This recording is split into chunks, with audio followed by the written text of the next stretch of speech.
Bom, pessoal, esse vai ser um daqueles vídeos divertidos, tá? Porque com certeza vai ter muita gente entrando em negação, né? Falando que não é bem assim, isso aí tá errado. Vai ter muito mimimi, porque o pessoal não gosta muito de algumas verdades, não, né? Porque atrapalha o negócio, atrapalha a coleção, atrapalha as afirmações, atrapalha basicamente os delírios, né? E é o seguinte, eu há década, ou mais de década na verdade, eu venho falando, eu venho postando, por exemplo, no caso das moras, que o aço inox usado nas moras, o 12C27, é muito superior ao equivalente ao 1095, que mesmo em dureza inferior, ele tem maior retenção de fio, é mais robusto, ou seja, resiste mais à fratura. E muita gente nega, pois muito bem. Eu já postei vídeo sobre isso, já postei um vídeo de teste em prensa com as facas Mora. Quem testou sequer entende de faca, acho que nem conhecia as Moras, comprou porque era barato e tinha o mesmo modelo nos dois aços. E ali fica claro que o aço inox resiste muito mais do que o aço equivalente ao 1095, o 12C27, resiste mais à fratura do que o 1095. Mas eu venho falando isso há tempo e muita gente nega, não é assim. Muita gente escolhe suas facas queridinhas, ditas de sobrevivência em aço 1095, que eu sempre falei, é uma escolha burra, mas fazer o quê? Inclusive grandes fabricantes que tinham facas excepcionais em aço 1075, como a Condor, por causa da demanda do mercado, mudou para 1095. É o que o mercado quer, então vamos oferecer. Se o produto final vai apresentar características inferiores, eles não estão nem aí, eles estão dando o que o mercado quer, tá? E quando eu digo características inferiores, não é porque a Condor descuidou, não. É porque é característica do aço. O aço 1095 é ruim? Não é ruim. Já cansei de falar isso. Ele só não é o mais indicado para resistir à fratura. E o que eu vou falar nesse vídeo agora? Nesse vídeo agora vai ser mais extremo ainda do que isso. Coisa que eu nunca falei porque eu nunca testei, nunca tinha testado. As moras eu já tinha testado há trocentas vezes, porque eu tenho mora em inox e mora carbono, então era tranquilo falar. Eu sabia que não estava falando nenhuma besteira. E nesse vídeo nós vamos dar alguns dados que vão chocar muita gente e vão deixar ultrajados outros tantos. Provavelmente quase ninguém que acompanha realmente o meu canal vai ficar ultrajado com isso. O pessoal vai falar, eu já sabia, ou eu desconfiava, ou o Cabral já tinha falado, não especificamente desse aço que eu vou falar agora, mas nessa linha, nessa categoria, vamos dizer assim. Mas eu tenho certeza que quando chegar nos ouvidos de muita gente que ganha dinheiro com facas, ou lâminas em geral, seja de que forma for, vai ter muita gente torcendo o nariz, falando contra, tentando desmentir. E, de novo, gente, o que eu vou deixar claro aqui é minha opinião, tá? Obviamente, endossando, mas o que eu vou deixar claro são dados de gente muito, mas muito superior em conhecimento e experiência, não a mim, a quem se diz expert, conhecedor e experiente no assunto. Pois muito bem, o Larry Thomas, que o pessoal já conhece, que eu já citei no meu canal e muita gente acompanha os trabalhos dele, o livro, os escritos, etc., publicou mais uma tabela de testes, né? Ele já tinha uma tabela com 48 aços testando retenção de fio em teste Catra, que é um teste padronizado, em corte mecânico, ou seja, sem interferência humana, tá? E que avalia pura e simplesmente a resistência à abrasão. Aí a chamada retenção de fio é por extrapolação, tá? Porque eu vou deixar claro no início e quando eu citar. Mais uma vez, o principal fator de degradação de um fio, na maioria absoluta dos usos, é o rolamento, não é o desgaste abrasivo, tá? Boa parte das vezes o fio se deteriora porque rolou, não porque desgastou somente, tá? Vamos deixar isso claro. Pois bem, nessa nova rodada de testes, nós temos duas novidades. Nós temos a quase totalidade de aços de última geração, esses aços super duros e super resistentes à abrasão, normalmente com base em carbides ou carbonetos de vanádio, né, que é o mais duro que tem. Mas foram acrescidos também dois aços que o pessoal torce o nariz, chama de porcaria, fala que não vale nada. O 420 HC, que eu já falei sobre ele, e o 420, o pé durinho, o 420 mesmo. Aquele que a gente acha na maioria das lâminas baratinhas por aí, é o grosso do mercado brasileiro de canivetes industriais, tá? Então é ele mesmo, aquele cujo teor de carbono varia entre 0,15% e 0,36%, tá? Sendo que no Brasil, até onde eu sei, quando a Cesita era a única fabricante do 420, ela fabricava dois grades, ou seja, 2 graus de 420. Um com 0,22% de carbono e um com 0,33% de carbono. Eu acredito, tá, que a expressão que virou popular aqui no Brasil de 420C se refira a esse 420 com maior teor de carbono, com 0,33%. Tá? Assim como no 440C, o C designa não só uma sequência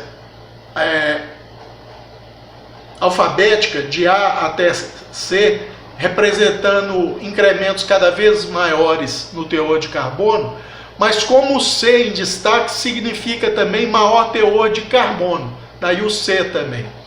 Eu acredito que seja a mesma coisa no 420, então o 420 denominado de 420C aqui no Brasil, seja esse com maior teor de carbono.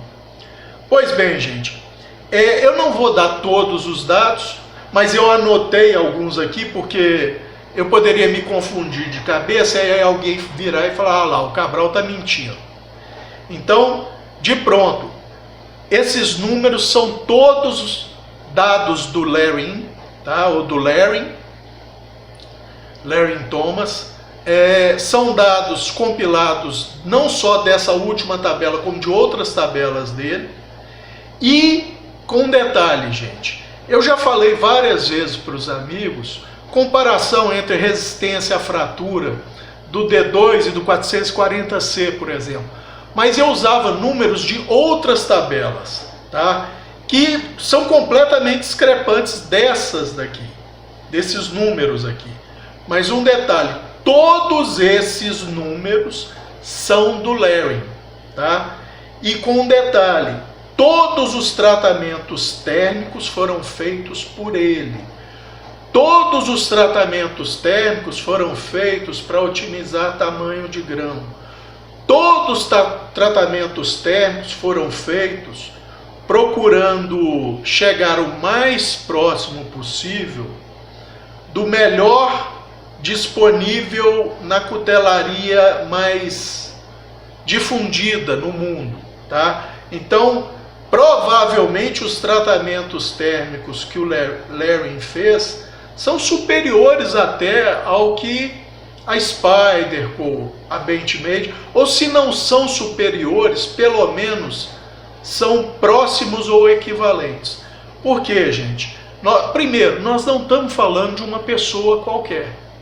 Nós estamos falando de um cara que é metalurgista por formação, tá? Por formação.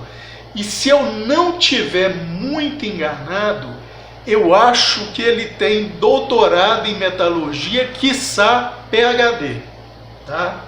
Mas não é só isso. O Larry também é cuteleiro, e não é só isso. O Larry é filho de um dos mais renomados cuteleiros custom dos Estados Unidos. Então ele cresceu vendo fazer faca. O pai dele, se não é considerado o melhor, talvez esteja entre os melhores cuteleiros de aço damasco dos Estados Unidos. Com um detalhe, o Devlin Thomas fabrica muita faca para cozinha.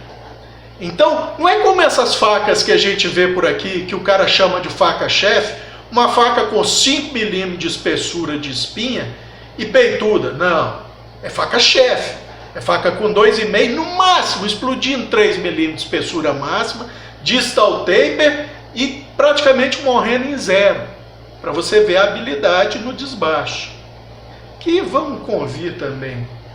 É lógico que é necessário, mas se eu consigo fazer com a minha lixadeirinha meia boca, o que um cara profissional e experiente não faz com uma lixadeira profissional? Bom, não vamos entrar nesses detalhes.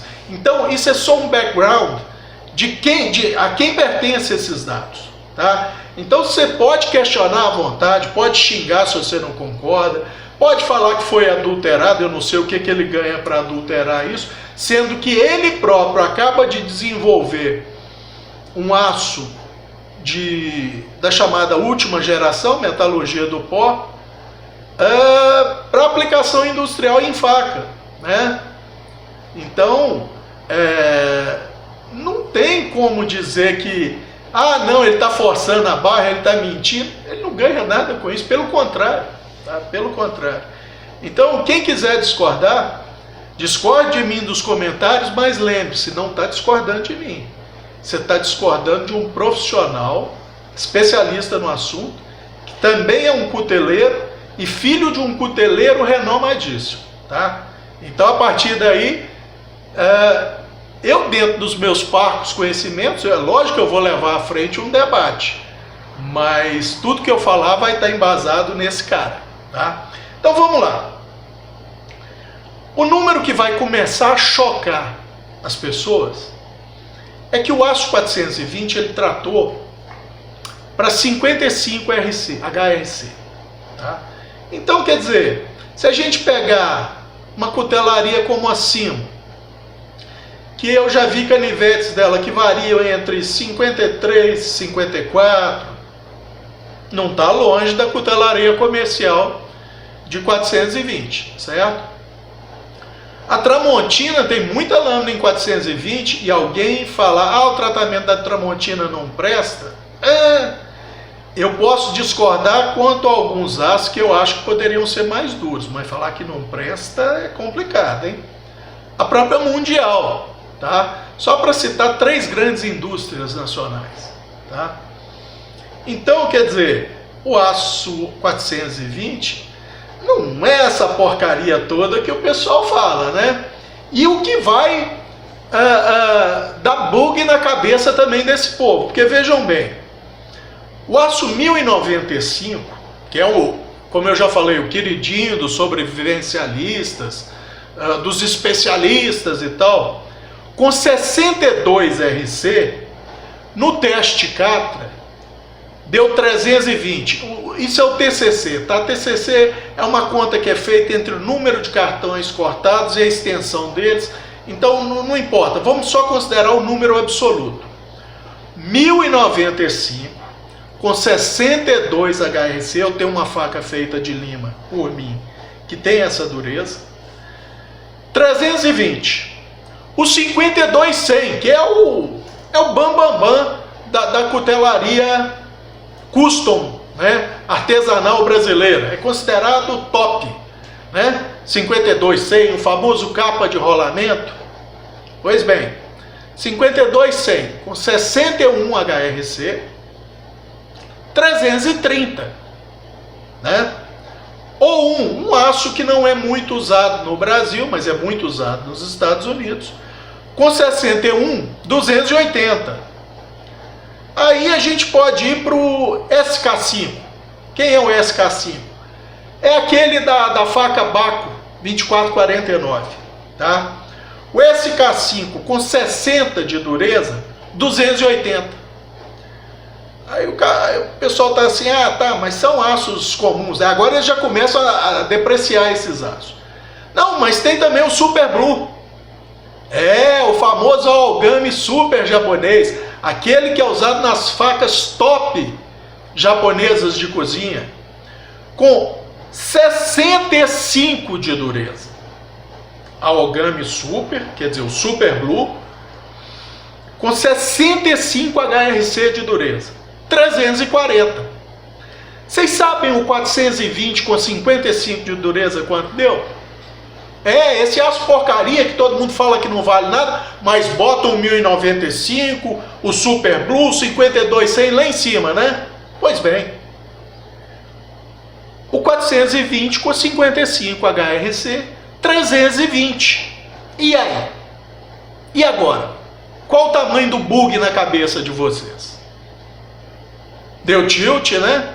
É, porque o 420 não presta, não vale nada. Mas está na mesma casa dos aços queridinhos da cutelaria artesanal Custom. E não vem me falar que tem um cuteleiro aí, que eu não sei quem é, que faz um tratamento térmico melhor do que o Larry. Tá? Não vem me falar. E outro detalhe, não é muito comum, pelo menos aqui no Brasil, pelo que eu tenho visto, e quando eu digo não é muito comum, significa que a maioria esmagadora dos cuteleiros não faz lâminas, principalmente facas, nessas durezas, tá? 1095, 52, 100, com dureza em torno de 61, 62. Não fazem. Não fazem. Fazem com dureza mais baixa, e inclusive vi um cuteleiro de nome agora, tá? De nome, falando que não faz facas com 62 RC porque o usuário não consegue afiar. Oi? Esse povo ainda está nesse mundo de mentir ou de ser mal informado? Porque os primeiros vídeos do meu canal eu mostro eu afiando o M42 com 64 de dureza numa pedra carborundo e numa japonesa 1200. Então não dá para afiar. E olha que eu estou falando de M42, aço rápido para cortar aço, alta resistência à abrasão. E eles dizem que 1095, 1070, 1075, 52, 100, não pode fazer em 62 porque o usuário não consegue afiar. Como é que fica então agora, diante desses dados que eu dou, o cara continua mentindo assim para os outros? Ou se auto-enganando, ou querendo enganar os outros, que ele tem medo da faca dele quebrar e alguém falar, ó, sua faca quebrou, e aí? Então eles não fazem com dureza mais alta, não é porque o usuário não consegue afiar, é medo da faca quebrar, com têmpera integral, tá? Mas esse não é o detalhe. E aí, gente, como é que resolve esse bug? Super Blue, 65 de dureza, 340 no teste Catra. 420 com 0, acho que o Lerinho usou um com 0,38% de carbono. 55 de dureza, 320. E aí? Como sair dessa sinuca de bico agora? Como falar que o 420 é porcaria? Com detalhe, dos aços, com exceção do H1, L200N, talvez mais um ou dois aços, é o mais inox de todos os aços que a gente tem disponível normalmente na cutelaria industrial. É o mais inox deles. Tá? Por isso é muito usado para faca de mergulho e tal. Então tem essa vantagem. Eu, como não sou como muita gente que só mostra o que interessa, e eu já deixei isso claro no início do vídeo, eu volto a afirmar. O 420 com 55 deu esses cortes num teste padronizado, mas de corte mecânico. Ou seja, não é corte manual. Não tem as instabilidades natural do corte manual. Ou seja, ele não é susceptível, basicamente, a forças laterais. Ou seja, rolamento não chega muito a ser um problema aqui. Então, o principal fator que eu já falei de perda de fio, na média, na grande maioria esmagadora das vezes, nossa, que redundância, é o rolamento. Mas tem um detalhe também, como eu já mostrei, rolou 2 passadinhas na chaira sem pressão, uma de um lado, outra do outro, alterna de novo e pronto, o fio está realinhado e cortando, beleza novamente. É por isso que é usada a chaira lisa em frigorífico, tá? Então, eu acho que só isso já joga por terra muita coisa. Mas a gente pode ir além. A gente pode ir além. Qual é a alegação para o pessoal, por exemplo, escolher, digamos, o aço 3V, que é um aço que hoje em dia está na moda, né? É um aço carbono com um bom conteúdo de vanádio, então muito resistente à abrasão.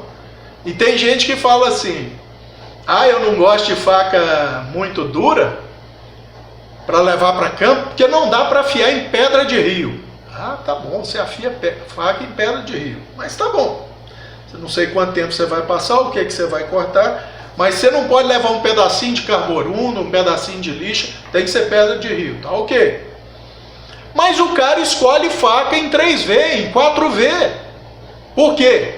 Ora, Cabral, porque eu sou mais esperto que você, porque o 3V é muito resistente à fratura.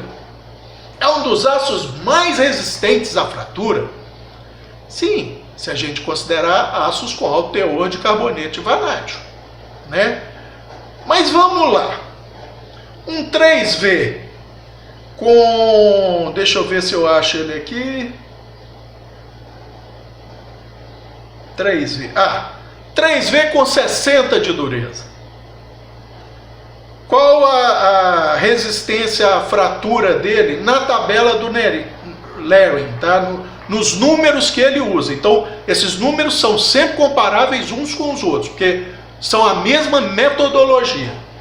O 3V, 35. 35, se a gente considerar, por exemplo, um 440C com 58, que é 4, o 3V com 60 e 35, esse aço é inquebrável, não é assim que o povo fala? O problema, gente, é que o 420 HC com 57,5 tem 40, tá? 420 HC, ou seja, aquele com 0,46% de carbono, tem 40, 57,5 de dureza.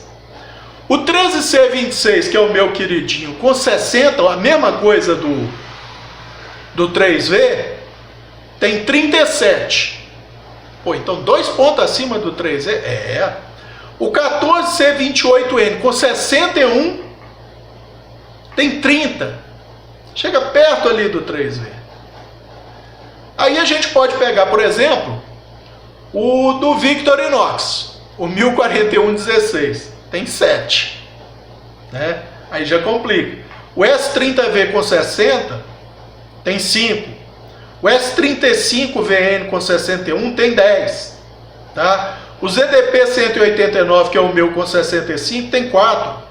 O VG10, que é o carro-chefe da Spyder, com 61, tem 6. Se você baixar isso para 60, que fica dentro do espectro do VG1 da Spyder, ele vai em torno de 7. E o 420, o pezinho duro? O Lerinho usou com 0,3855 de dureza. Esse aí fica em torno entre 50 e 55. Aí alguém pergunta: Cabral, Será que facão em inox, e normalmente facão em inox, a maioria esmagadora, ou se não na totalidade dos comerciais, nós estamos falando de aço 420, eu tenho um da Paz e Pazini, mais ou menos da metade da década de 80. Foi extensamente usado na roça. Qualquer dia desse eu posso mostrar para os amigos. Tá lá, firme e forte. Não quebrou. Mas com essa resistência à fratura entre 50 e 55, com 55 de dureza. Se a gente estiver falando numa coisa aí em torno de 52, entre 50 e 54 de dureza, acho que a gente pode levar isso para 57, né? Cabral, mas você está falando de aços que não são tão resistentes assim. Tá bom. Vamos falar do aço mais famoso, pelo menos entre nós, né, e na maioria do mundo, que é o 5160, o famoso aço mola. 5160 com 59 de dureza tem 46. 46. Cabral, mas 59 é muito. Se baixar para 55, igual ao 420, aí provavelmente ele chega lá no 55. Tá? Ou seja, um aço carbono, mola, vai ter a mesma resistência à fratura e mesma dureza em torno de 55, que esse aço mola, reconhecidamente um dos mais resistentes à fratura. E olha, o 5160 com 59 de dureza, ou seja, um ponto menos que o 3V, é 50% mais resistente que ele à fratura. Então, para que você vai querer uma lâmina em 3V? Se você vai levar para campo, ela é muito mais difícil, entre aspas, né? Ela não é mais difícil, ela dá mais trabalho para ser reafiada do que o 5160. E ambos vão perder o fio por rolamento, quando for o caso, da mesma forma. Os carbides lá, os carbonetos de vanádio, não vão ajudar em nada em evitar o rolamento do fio. Ou tá, se você preferir, vão ajudar em quase nada. Quase nada. Então, se você está escolhendo o 3V pela resistência à fratura, por que diabos não escolher o 5160?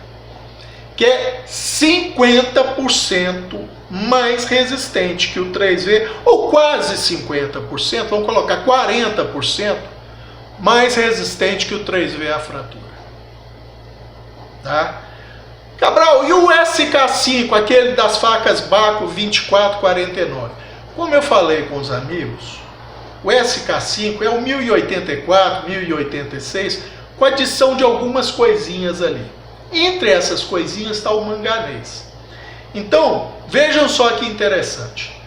O 1084 pé duro, que é o aço série 1000, né? 1084, que é um excelente aço, como todo aço de grau de cutelaria. Todo aço de grau de cutelaria é excelente, desde que bem indicado. Então o 1084, testado pelo Larry, com 60 de dureza, deu 30 de resistência à fratura. O SK5, que é o 1086 com aquela modificaçãozinha, com 60 de dureza praticamente, deu 50. Agora vocês estão entendendo por que a Baco fala: se quiser ou se precisar, pode meter martelo ou marreta no lombo da faca 2449? Deu para entender agora? Como vocês viram, no teste de retenção de fio de abrasão, foi um dos que marcou mais baixo. Marcou 280. Tá? A mesma coisa do famoso A1 americano. Mas não foi muito longe do 1095 com 62, que foi 320. Então essa faca Baco, gente, quando eu recomendo uma coisa para os outros, eu procuro pensar um pouco, porque se o meu dinheiro é suado, eu sei que o de todo mundo é suado. Então o sujeito não pode gastar e perder dinheiro fácil. Então, se eu recomendei, é porque eu achei boa. E isso aqui agora, esse teste do Larry, comprova. O SK5 com 59,5, 60 de dureza, tem resistência à fratura de 50. O D2 com 60, 5. Tá? Então, gente, fica difícil agora a gente ouvir essa conversa fiada desse povo snob em aço. A gente ouvir a conversa fiada, esse blá blá blá, desse povo que acha que entende muito de aço e fica falando maravilhas de um aço e detonando o outro, sem levar em consideração emprego, tipo de uso e tal. Então, quer dizer, eu sei que pelo menos os amigos que acompanham o canal vão ter isso. E quando forem conversar, vão difundir isso. Eu tenho alguma esperança de que isso se espalhe? Zero. Porque é como eu estou falando. Enquanto tem um vídeo desse meu falando isso, enquanto tem os inscritos do Larry, você pega um Blade Forum, tem 999 pessoas falando contra isso. Não, 420, mesma retenção de fio no Catra que o BI-95, que o 52-100, que o Super Blue, não tem, nunca. Estava errado o teste. Estava errado o teste, é isso que eles vão falar. Porque a negação é muito mais fácil, né, gente? A negação é muito mais fácil. Vai ter muito mimimi, vai ter gente falando que o Cabral está espalhando mentira. Por quê? Porque atrapalha os negócios, né, gente? Afinal de contas, quando você vende uma faca em 51,60 com 55, 56 de dureza, por quê?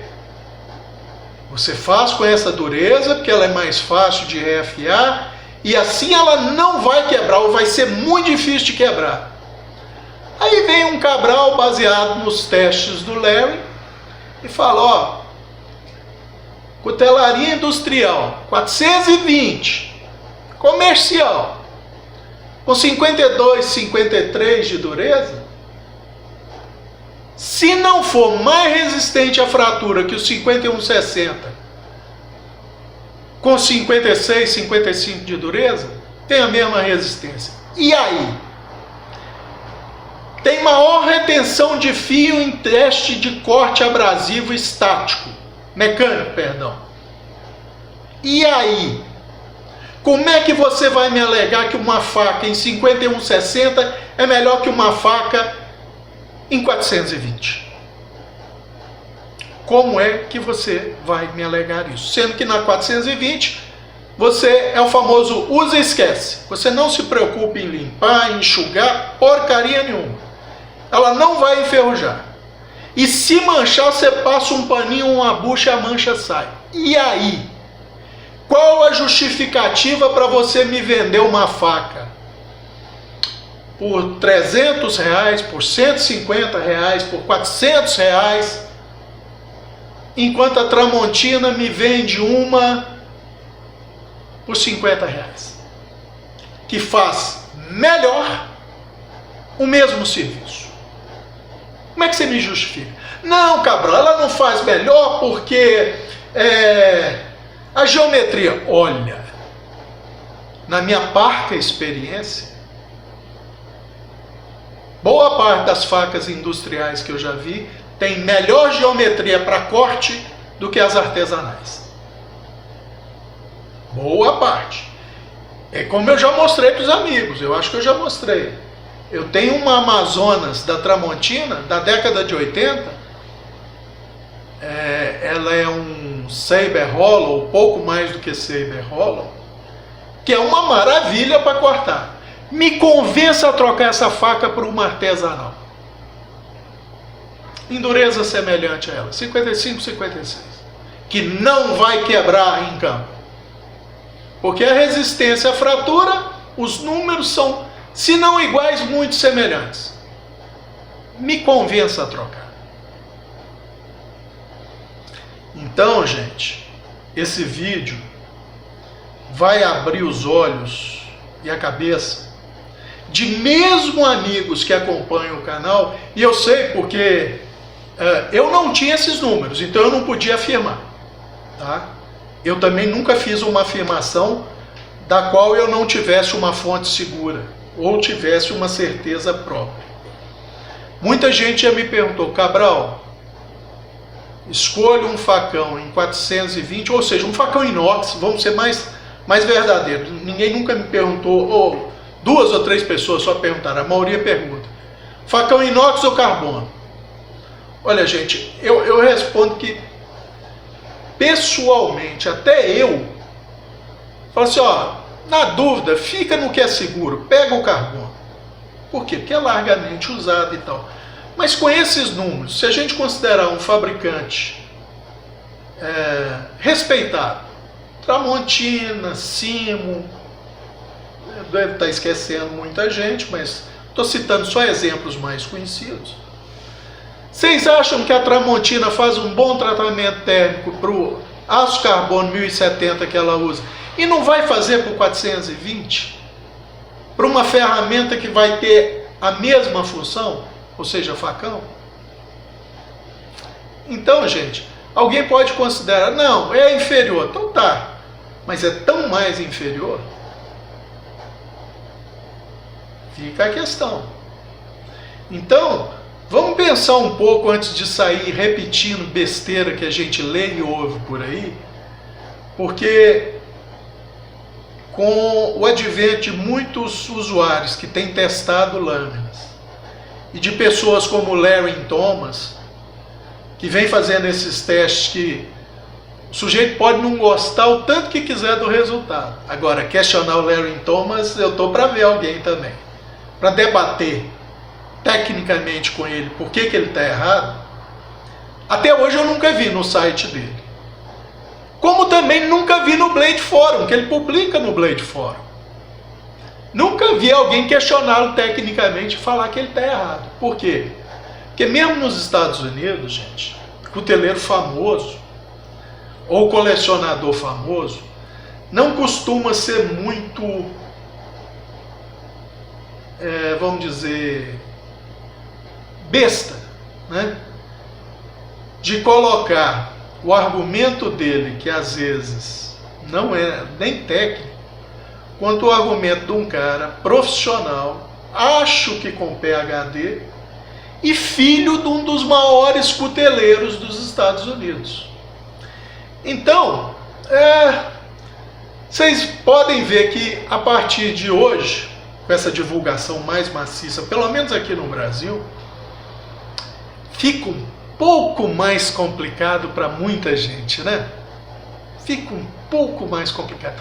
Tá certo, minha abrangência é pequena, não faço questão que seja maior, não tem interesse nenhum que mais gente saiba disso, tá? Eu gostaria que mais gente soubesse disso, mas não faço questão não, sabe por quê? Porque, como eu falei, é tanta gente profissional, tantos profissionais, tantos experts e um zindalhão de gente repetindo bobagem, falando contra, que é como você jogar um copo de água doce no mar e achar que isso vai alterar a salinidade. Não vai alterar a salinidade de porcaria nenhuma. O mar vai continuar com a mesma salinidade, simplesmente porque a quantidade de água doce é tão ínfima que não vai fazer diferença no todo. Ou seja, alguém falando contra essas bobagens repetidas por aí é uma voz no deserto. Não, Cabral, tem muitos amigos que acompanham o seu canal que concordam com isso. Sim, gente, continuamos a ser uma ou duas vozes no deserto. Não altera a realidade das coisas, porque tem muita gente falando bobagem e muita gente com muita credibilidade entre os que gostam de lama.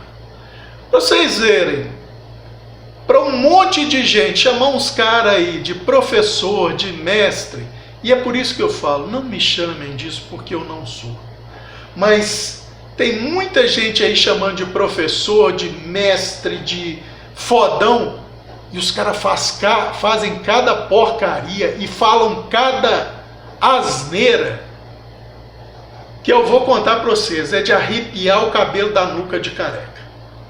É complicado, gente, é complicado. Então, eu acho que era isso para passar por esse vídeo. É uma abertura a mais de visão para os amigos. Quem quiser ler em detalhe, pode procurar no site do Larry Thomas, que é o Knife Nerds, né?